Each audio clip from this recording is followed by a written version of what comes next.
Hi, NASCAR fans. I'm Miss Sprint Cup Kim. And I'm Clint Boyer. I never knew I'd be driving at this age.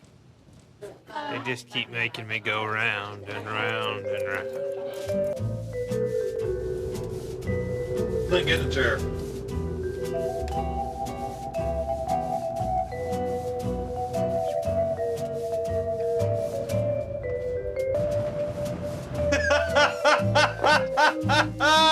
What's up, Boyer? Gonna play a game of shuffleboard later? That's how you gotta go to the ball. What? You're exactly what I thought you'd look like. Holy cow. That is funny. It did only take me 15 minutes of makeup to look like this. You put your belly back on? Yeah, it's still on there. Look at him. Oh my God. You look like 2 years older than normal. It's been fun so far. You're silly. He's even laughing like an old man. I think it's gonna be an accomplishment if I get to be this old. This could be the only version of this you ever see right here. It's weird. Clint wants to wear his home. How you doing, good looking? I'm way too young for you. Hold on. I'm back! He's had several offers Lots of of ladies. companionship. Lots of ladies. I'm fixing to take over. This nursing home is mine. Go ahead and floor it forward, you said? If you were honestly walking down the sidewalk, I wouldn't have picked you out. You could be ornery in a nursing home. Who would have thought at 98 years old I would still be ornery? And 198 for him. Action.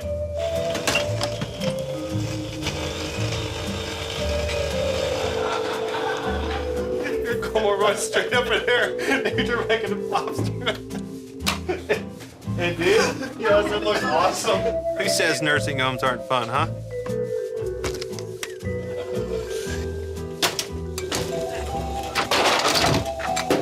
Have you guys seen Miss Sprint Cup yet today? How do you think she's looking after 40 years? Rough. I haven't done a lot You of could things with Clint that haven't been fun or funny. About 10 a.m. we have a race every day. And then we go to the bar the rest of the day. Hell of a job! Dude, this stuff's burning my eyeballs. How would you grade that as far as creativity? Because you've had some big runs here, especially with the 07 a few years ago as well. I would grade it as a fail for sure, but you know, I think the 48 they said run out of gas and kind of put us all in a bad situation, and I felt somebody hit me. I was like, oh boy, what's that? It's an eerie silence right there, but you always wonder what's going to happen. You're more, nervous about what's going to happen when she lands, and heck, it was pointed the right direction. I just kind of downshifted and drove it back to the pits. I said, But you did stick the landing. exactly not how I wanted that to happen. But you did stick the landing, though. I would say perfect landing, yes. We're looking at the car here, actually, and it doesn't look like too much damage cosmetically. What do you guys think it was that took you out here? The car's killed. Look at the right side of the thing. Oh yeah, I can't see the right side over here. So Riley Herbst out in today's K&N race. Yeah, Hannah, I could tell you I can see the right side, and it's pretty well used up. What a douchebag. So Riley Herbst in trouble here on lap number 1. Dick Berggren has more. Thanks, guys. I'm with Hank Parker Jr. and Jeff Hollywood Hammond, and I've been watching television. You in the Stacker 2 commercials, wrestlers beating you up week after week after week. And you, Hammond, supposed to be a tough guy. I'm watching you on television the other night, wrestlers beating you up. What are you guys going to do about this? Hey, I'm tired of it. I'm going to let him take care of it. I'll tell you what we're going to do about it. Last time, Hank and I didn't have a manager. I've got a manager this time. There he is. 2 weeks ago in Kentucky, you tried to take him. That is my boy. Now I'm here. Get him! Come on! I'll tell you right now, we're going to get him. Well, we're coming to Daytona next week, and there's going to be wrestlers all over the place. You're going to let them abuse you We the will way show you you. Show you what we're going to do to him. Do it! Come on! Take this! I'm taking next week off. Our final race of our TNT Summer Series, and when you have a final race, you have to have a grand finale. Now, over the last 6 weeks, I've been working hard on my test car, but I've been working on a lot of other things, too. Am I reaching my magic box? No, we're not going to pull a rat out of a hat. That's child's play. We're going to get a little more serious here tonight, here at Chicagoland, with the help of my beautiful assistant, Mark Fine. Mark, you doing okay down there? You didn't tell me there was a saw Okay, involved, and as Larry. you notice, he's got his beautiful shoes here. There was We're going to saw. attempt something that has never been done on a TNT NASCAR race before. In fact, I've never attempted it, but you know what? I don't really think I knew this. Okay, buddy, are you ready? Oh, yeah. All right, great, if you Larry. notice, we have this solid plank here. We're going to put it down in here like this. Okay, hang on, buddy. What'd you eat last night? Okay, there's one. Yeah, now, if you notice, we have great. another one here. We have another plank here. We're going to put it down in here. All right, buddy, just hang on. We're just about there. Give us just a second. Go ahead, do it quick. Make it quick. Hang on. Okay. Wow. Are you okay, buddy? Yeah, there you see it. Yeah, thanks. The beautiful shoes. Okay. There you see it, buddy. You're okay. Can you put me back together now? As you can tell, Bill, I'm batting 1,000 now. Who's next? Can I have my legs back? We've created a monster. You know why nobody? You know why that's never been seen on a TNT race? Because nobody in the booth cares, Larry. Nobody cares. I wonder if he can get them back together. Mark can now do 2 assignments on the same weekend. Mark, we'll see half of you next year, buddy. Hey, here in Chicagoland. Oh, look at all those assistants getting on TV. That wasn't real. He's supposed to have a pretty assistant when he does a trick. He did the best he could. Hey, Bill. Yes, sir. I know you love stats, and so much has been said that the season is officially halfway over when the checker flag waved last week at Daytona. Right. Tony Stewart, the 20. They have not been to victory lane this year, but go back last year when we rolled in here. They had not won a race. They win this race, and they win 3 out of 4. So this is exactly, I think, what this team could be getting a hold of here. Larry, you just took the stat right out from underneath Weber. He had it here. He had it on a and sticky he was ready note. to go for it. It was on a sticky You note. are a magician. Caution. I'm a stat stealer. Can we get back to the race, please? Okay. Caution on the speedway. Debris, caution on the speedway. 176 laps are complete. Got to go through my stats here and start all over now. That was good, Larry. He was on it. Poor Jimmy's over here working his heart out, trying to help me out. He's just working his way through school, man. Larry stole the staff. Larry ran him over, then you backed up and hit him again. Look at it. Look, it goes with this shirt. Get over here, Weber. It goes with that shirt. Look at this. I got the only tie that works for everybody in the booth. So, Cat, no, he didn't lose the bet. That's painful, Cat, wherever you live. He did it on purpose. Painful. I wondered why they were turning on the booth lights. I thought that was so you could read. Yeah. I thought it was for heat. Bill, where are you? Alan, I'm over here at Daytona, USA. Had to sneak in and get a look at the race-winning car from the Daytona 500. Dale Earnhardt's car from yesterday, what a great victory for him. You know, you win the Daytona 500, you get the trophy, you get the money, you get the prestige, the memories. The one thing you don't get is your car back. After the victory lane celebration and, of course, the mandatory post-race inspection, this car is taken by some very special agents, brought over here to Daytona, USA, snuck it in the middle of the night and put it on display right here for everybody to see. It's in exactly the same condition it was when Junior drove it into victory lane. In fact, it even smells a little bit like that Budweiser celebration.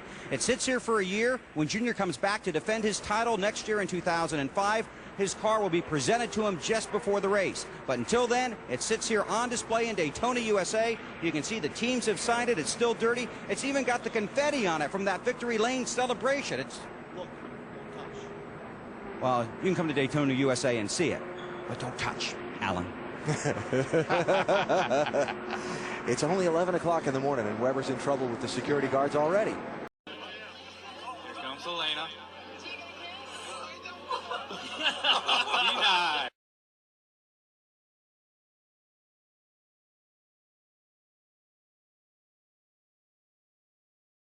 Steve? Well, Mike, his crew chief, Eric Phillips, was suspended after the race in Texas for an illegal spring, but he's here in spirit. They have a life-size cutout of Eric, complete with an American flag. He's got a headset on, so he's up on the pit box with Brian Patty, who's normally the crew chief. I think I'll come up here and see if I can interview him. Eric, how about it? A forced day off. You happy with the way the car's running? Right. Are you going to pit here? 2 tires, 4 tires, no tires? You know, guys, this is the first crew chief I've never heard tell a lie. That's kind almost like interviewing Hammond, wasn't it? Yeah. Kind of a one-dimensional interview, though, Steve. AJ, how many people are you going to run over on a restart this week? At least 4. Including me? If I'm behind you, my life sucks anyway. That was great content. That was the best. Cherry Punch is with Darrell Waltrip, who brought out our second caution of the day. Well, Darrell Waltrip has climbed out of what's left of the Western Auto Chevrolet, and DW, you had a pretty good run going. What happened up there? You know, I'd like to tell you what really happened up there, but I'm trying not to. But there was a little turd driving number 15 that run over me. What happened? Can you get it fixed, DW? No. That knocked us out. You know, I moved out of the way for everybody. I moved up for him. I guess it wasn't enough. Obviously upset. Darrell Waltrip hoping to get a good run here. It's Noah Griggs in here, so listen with your ear. The bull ring is where I started my career. The switch Tundra is what I drive. You can catch me on Instagram Live. For 500 retweets, I ate wasabi. It wasn't very good and it hurt my body. I like to make you laugh, so I wore a shark head. The colors of my truck are black, white, and red. Vote for me, most popular driver. Check out my Instagram, it's pretty fire.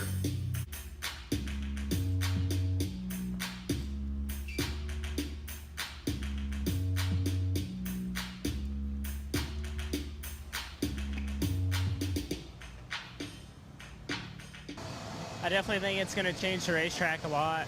We'll have to go back to kind of where we started the day. We worked on long run speed most of the day when the track rubbered up, so we can't really adjust on it now other than air pressure, but it's rained here the last 2 years we've been here, so we can go back and look at some notes. And I know my guys will make the right changes on our Plan B sales Chevrolet here tonight. They brought me another fast truck, so hopefully it'll wash some of this sticky stuff off the bottom and we can get some 2-wide racing in.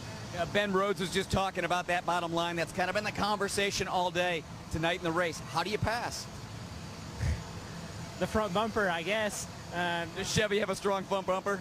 It definitely does, but hopefully, like I said, the rain is going to wash some of the sticky stuff off. Who knows exactly what it's going to do, if it's going to be slick starting off, but I know in the modified race, a guy laid down some oil in the sticky stuff, and they actually moved up to the second groove, and the leader that moved up drove away. So who knows what's going to happen? Only time will tell, but we can only hope that it diminishes a little bit of it, and at least the middle groove part of it to where we can run that and run at the very top.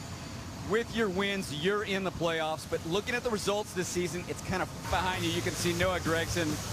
What's on his head? Shark head. He's been out here in the rain. I don't know if he's trying to find a puddle to swim in or what. Is that what it takes to get an interview these days? I guess so. I think he's waiting on you. Land shark. Land shark. Hey, Chris mentioned feast or famine in regards to John Hunter Nemechek. Of course, got a couple of wins this season. 6 top 5s, but 7 finishes of 18th or worse. Which one is he? Is he that top 5 guy moving forward, or do you think that looks they need a Zamboni machine for this? Oh man, I tell you right now, I've heard of the Snowball Derby, but this like it may wind up being the Snowball Derby. I haven't. You and Darrell Waltrip. I know Jamie McMurray is with us. Yeah, there's a groove. You're talking about looking for a groove on the track, Jamie. How about that? So what's the worst conditions you've ever run a race in? Well, I guess actually probably the Daytona 500 this year. There wasn't snow. Yeah, I mean, it misted the entire race. And there was a point where I came on the radio and was like, are they going to throw a caution because you can't got a snowball fight. Let's go outside and have a snowball fight, Jamie. You're on your own. It's cold outside. Oh, come on. All right, so Jeff, you and Darrell have seen a lot of racing over the years. You ever run? I know we had a race snowed out in Atlanta back in the early 90s. And sure again, did. the weather should be better tomorrow. But as far as the rest of today, have you ever run a race in between snowflakes? Actually, here at Bristol back in the late 70s, we had snow here in early March, and then we wound up actually sitting in the side of the cars because we were allowed to bring the street cars inside. And the crews sat behind the pit wall inside the car because the weather was so cold. And also at Richmond, Virginia one year early in late March, we had the same issue right there. We watch these teams. Hey, you might as well have fun. Right. If you got to work in this kind of weather, you might as well play in this kind of weather. Well, but I'm not going outside that door right now. No, why not? Go to your cutaway car. Walk out there right now and see if they don't wear you out. You should have a cutaway snowmobile with all the connections you have. What is Bush doing right there? What's he doing? He's throwing to the grandstand. I wonder if he no, he's I think Tony Stewart. Tony Stewart's right over there. So we remember this is a 300-lap race, so to become official, you have to go 150. Last year was 250 laps. And let's check in. Kevin Harvick was on the pole and was leading at 32 laps. He's standing by with our Matt Yoakum. Well, Chris, real quick now, Jamie, I think the last time we saw this much snow, as Harvick's busted on me here, I think we were up in New York State 2 years ago riding Articats, were we not? Up at Zippy's deal? That we had. Is he going to talk to you? Well, he can't hear me, but I'll talk to Harvick instead. So you said last night you thought it would be cool to see snow, but I don't think you want to see snow right now. Not today. I wanted to see it last night. This is pretty wild. I've never really been involved in a snow out, so especially somebody from Bakersfield, California. And now the fans are starting to throw snowballs at us. So Kevin, that's good for it's hair too bad. Our U.S. Coast Guard Chevrolet is pretty fast, so I don't know that this is going to go anywhere, but there's plenty of entertainment around. You can watch fans throw snowballs. The Navy guys over here are having trouble on the... They have their own ice skating rink here. If you want to see somebody fall, just keep an eye on this. And by the way, we got a wrestling match going on as well down here. We already have one takedown. So what is it like seeing the snow when you're out on the racetrack? New experience for you. Snow's a lot better than rain. Snow, it was kind of blowing off. So it's, but I did figure out what I did wrong in qualifying. I just wasn't driving hard enough. So I was in the wrong car when I qualified. So it's definitely a new experience, but I think everybody's having fun with it. There's really nothing we can do about the situation. That's way out of our control. So just roll with it, and whatever happens, happens. Bernie Lamar told me that as a coach, you gave him so much great advice for this race. This was probably the biggest race that he needed to lean on you.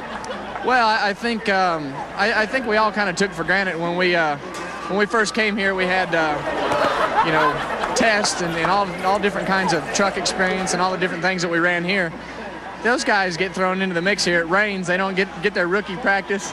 They don't get anything going on, and they just got to get out there and go. So I told him he was going to be the pinball in the pinball machine. Well, we're going to throw it to Dr. Dick Berggren because the Navy and Coast Guard guys are going to be going to battle here real shortly with snowballs. Dick? Yeah, don't say throw it because we are right behind that snowball fight, and I'm here with Scott Race. We've been kind of watching this thing unfold. Unfortunately, neither one of us have gotten nailed yet. You were right involved in that thing with Wallace. What happened? He's got a good car. It just seems like he was a little too aggressive as far as driving in the corner really hard. His car would push up in the middle. I got under him, and he came down on me. And, I tried to back up to not get into him. He's doing a good job. He's got a lot of talent, just trying a little too hard there. He was a little too early in the race to be chopping like that. And, I hate I got into him. I didn't want to. But all the guys in his car gave me a good car. Tripp and all the guys that worked awful hard over here, and Lowry's Dodge is making good lap times. We just want to get this race in, man. Wait for the snow to quit and get dried up and start racing. I'm just hoping we don't get clobbered because the snowballs are coming in right behind us. I can hear him hitting. Can't you? I can hear him hitting. Yeah, I can hear him hitting too, and I've watched a couple of them bounce off your umbrella. Now listen, your race car, the last 3 weeks, second, first, second. You got some big shoes to fill. A lot expected of you here today. Yeah, I tell you, Casey and those guys have been doing a good job last couple weeks. And like I say, Tripp and all his guys on this team, they do a good job. They work hard. They know their stuff. They stay focused on their cars. They don't worry about anybody else. And they're doing a good job and made good adjustments in practice. And the car really got fast. So we're just going to be able to take care of it and not be getting chopped down anymore. And hopefully we'll be there at the end. PA system is playing Rudolph the Red-Nosed Reindeer. Let's go to Steve Burns. All right, thanks, Dick. We're taking live rounds here. Michael's providing the cover. I feel like we should be doing snow angels or something. This is as good as it gets right here. I love this. They're coming from everywhere, and we're not. Oh, heads up! Oh, that was close. Whoa! Smart enough to leave. No. Did you get any good salvos back? Oh. I like the way I'm fighting them off. This makes you feel like a kid again. You know, you're playing in the snow. It makes you feel like you're a grown up, but you can act like a child. We could do snow angels in your tarp. Should we go for it?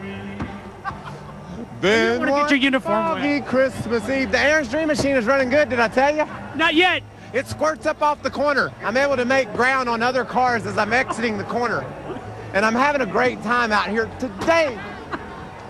When are they going to run out of ammo? It's quit snowing. The sun's out, and they're still incoming.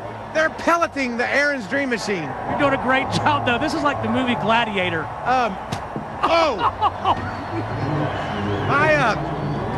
My daughter Macy and wife Buffy are in Mobile, and my grandma passed away Thursday, and they're down there with her. So I want to tell them I love them, and I know Macy would be eating this up, throwing snowballs and having fun on a Saturday afternoon. Well, sorry to hear about that, but her dad's having fun. Golly, that was a rock. Let's go to Matt.